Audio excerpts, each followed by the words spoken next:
안녕하세요. 매일 새로운 사연을 전하는 읽어주는 사연 라디오입니다. 구독과 좋아요, 많은 공유 부탁드립니다. 오늘의 사연 시작하겠습니다. 안녕하세요. 결혼을 앞두고 있던 남자친구와 파혼을 결심한 30대 여성입니다. 평소에도 현실적이고 계획적인 성격이라서 나름대로 꼼꼼하게 따져보고 신중하게 결정했던 결혼이었는데 이렇게 파혼으로 끝나게 되다니 무척 씁쓸합니다. 솔직히 지금도 왜 사귀는 동안 남자친구의 그런 면을 알아차리지 못했는지 이해가 되질 않아요. 1년이란 시간이 사람 한 명을 파악하기엔 부족했던 걸까요? 스스로 괴롭고 부모님 가슴에 대못을 박은 것 같아 죄송할 뿐입니다.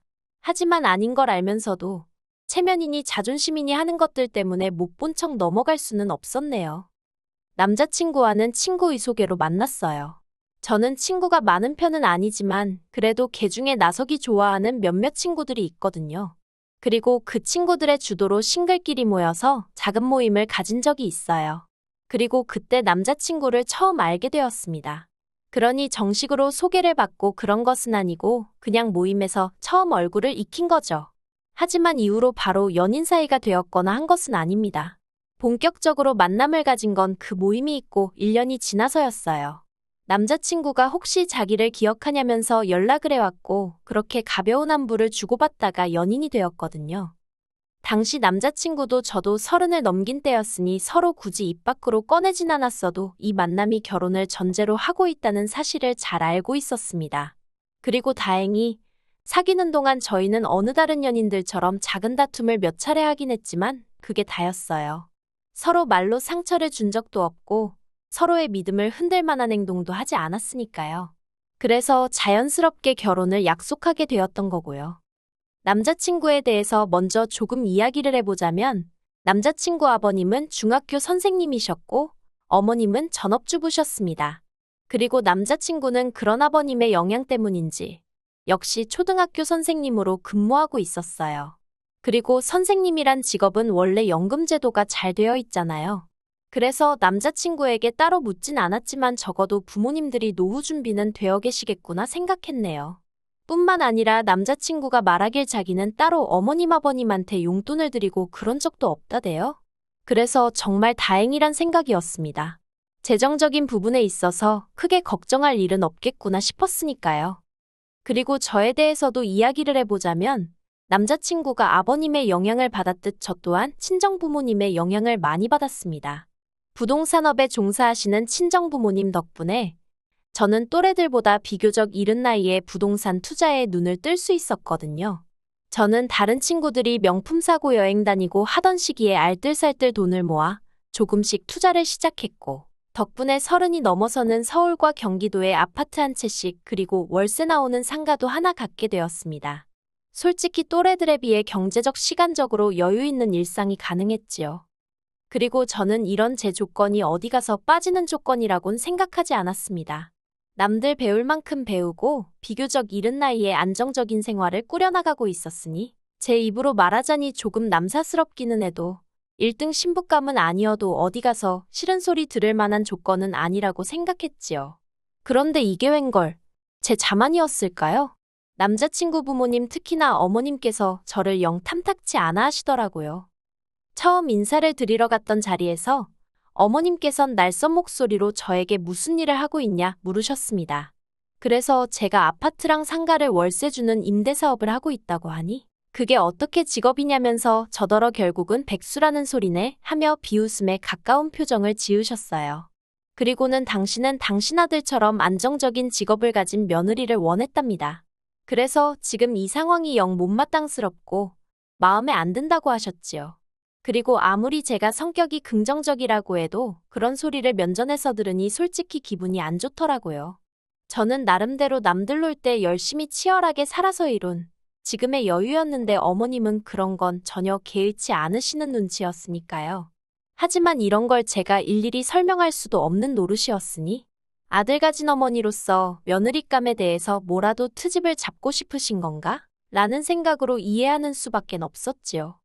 사실 이런 모욕적인 언사에도 제가 바로 파혼을 생각하지 못했던 건 그땐 그래도 남자친구가 나름대로 제 역할을 해주었기 때문이었습니다. 예를 들어 어머님이 남자친구 앞으로 선자리가 물밀듯이 들어온다는 말씀을 하셨을 땐 남자친구가 없는 소리 좀 하지 마시라며 어머님에게 무안을 주기도 했지요. 그리고 아무리 잘난 집안에서 선자리가 들어온다고 해도 자기한텐 저뿐이란 말도 얼굴색 하나 변하지 않고 어머님 아버님 앞에서 하는 식이었습니다. 그리고 그런 남자친구의 모습을 보면서 결혼 후 어머님과 제가 부딪히는 상황이 오더라도 이 사람은 내 편이겠구나 하는 확신을 가질 수 있었어요. 그래서 제가 정말 무슨 마음이 태평양처럼 넓은 대인배라서가 아니라 남자친구에 대한 믿음이 있었기에 그런 불편한 언사들도 참아낼 수 있었던 거고요. 그리고 결국 어머님은 저와 결혼하겠다는, 저 아니면 안 된다는 남자친구의 고집을 꺾지 못하시고 저희 둘의 결혼을 허락하셨네요. 저는 친정도움 없이 결혼을 계획한 반면 남자친구는 모아둔 돈이 많지 않았습니다. 그래서 어머님 아버님이 1억을 보태주시겠다 하셨어요. 그런데 제 입장에선 이미 집이며 상가며 들고 가는 재산이 있는데 굳이 신혼집을 또 구하기 위해서 현찰을 동원할 필요가 있나 싶더라고요. 그래서 제가 가진 아파트 중 계약 만료가 다가오는 아파트에서 신혼살림을 차리자 했습니다.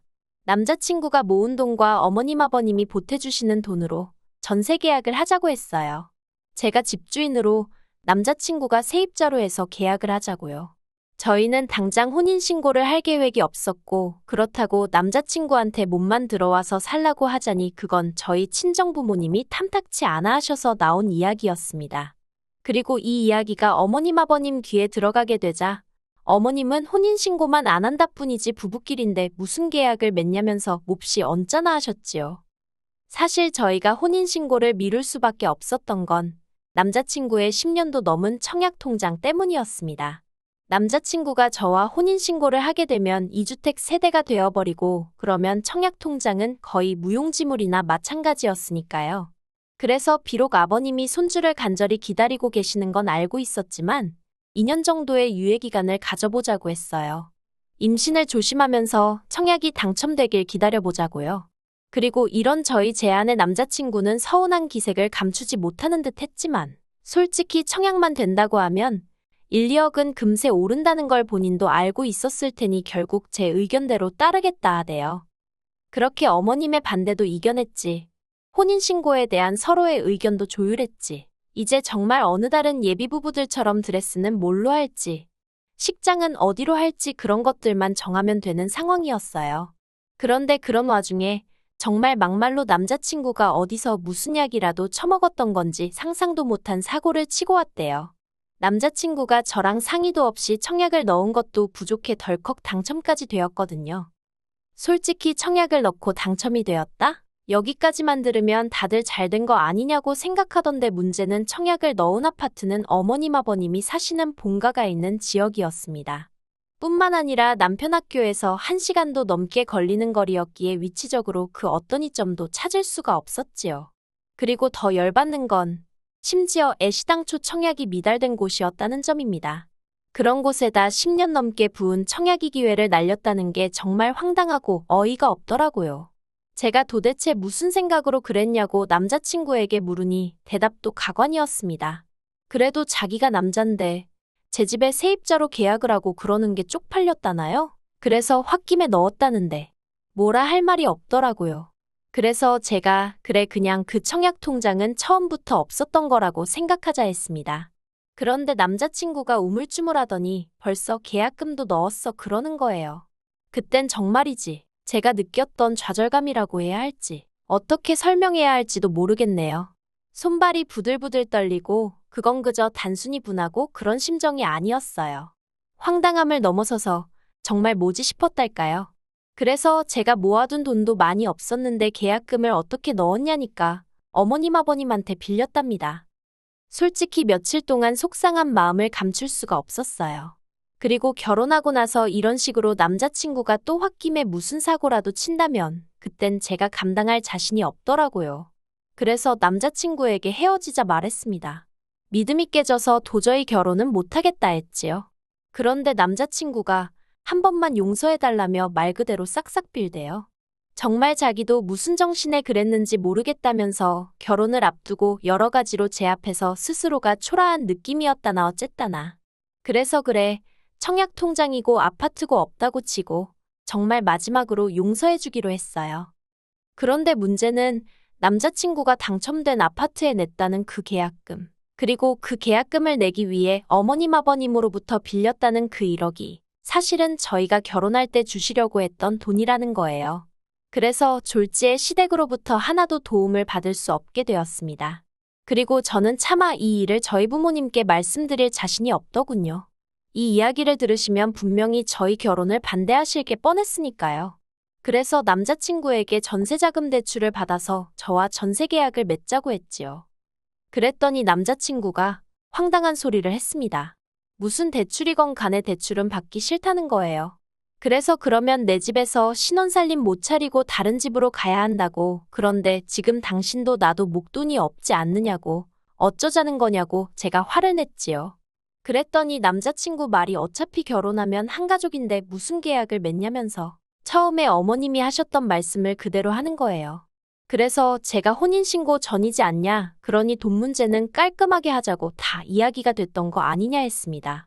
그랬더니 자기를 못 믿냐는 무슨 말도 안 되는 소리를 하더니 그냥 이참에 통장을 합치자대요. 어이가 없어서 남자친구한테 우리가 왜 통장을 합치냐고 했어요. 처음부터 월급 관리도 따로 하자고 이야기를 했고 돈 문제로 어설프게 얽히지 말자고 했는데 이제 와서 무슨 소리냐고요. 그랬더니 자기 이제 아파트 중도금도 갚아야 하는데 그거 같이 갚을 거 아니냐는 거예요. 제가 황당해서 나랑 상의도 없이 계약한 아파트지 않냐고 그러니 당신이 알아서 하라 했어요. 그걸 왜 같이 갚냐고요. 그랬더니 부부니까 공동재산이라면서. 그런데 그 소리를 듣는 순간 왜인지 등골이 오싹하리만치 소름이 끼쳤습니다. 남편 논리대로라면 속으로 어쩌면 제 재산도 다 이제 자기께 된다고 생각하고 있을지도 모르겠다 싶었으니까요.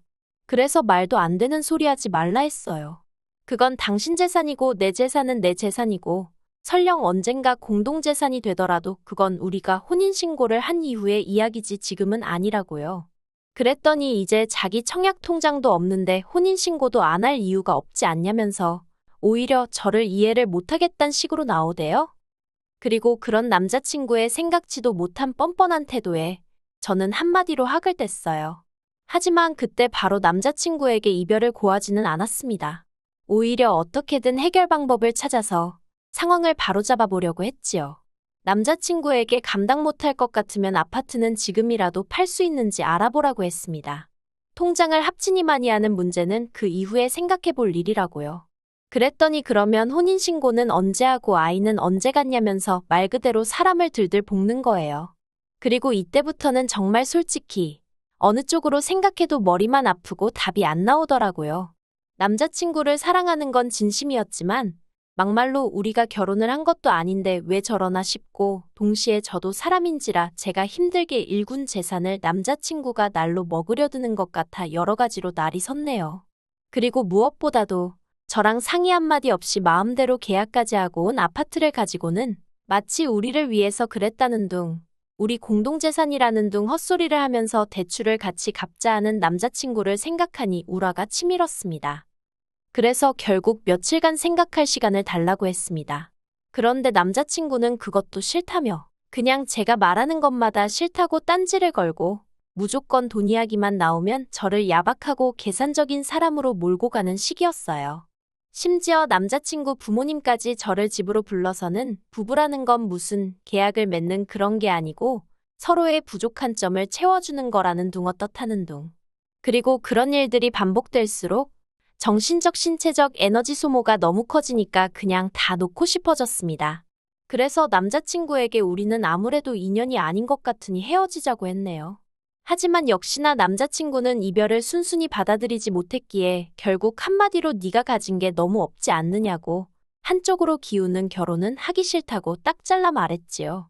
그랬더니 또다시 어머님이 전화로 자기 아들이 교사라면서 교사라는 직업 가진 사람을 네 팔자에 또 만나겠냐 어쩌겠냐. 그래서 직업만 교사면 뭐하냐고 교사는 뭐 돈 없어도 살 수 있느냐고 저도 쏘아댔어요. 물론 남자친구네 집이 그 정도로 가난한 것은 아니었지만 저희 집에 비하면 힘든 건 사실이었고 어쨌든 그 심보가 너무 고약해서 있는 정 없는 정 다 떨어지던 상황이었으니까요. 정말이지 왜 사귀는 동안 저렇게 뻔뻔한 사람이란 걸 눈치채지 못했던 걸까요? 아무튼 이젠 뭐 다 끝난 사이니 더는 신경 쓰지 않으렵니다. 장담컨대 멋대로 청약 넣은 걸 후회하게 될 거예요. 그걸로 남자친구는 돈도 사랑도 잃게 되었으니까요. 긴 이야기 들어주셔서 감사합니다. 오늘의 사연은 여기까지입니다. 구독과 좋아요, 알람 설정해주시면 앞으로 더 좋은 사연으로 찾아오겠습니다. 감사합니다.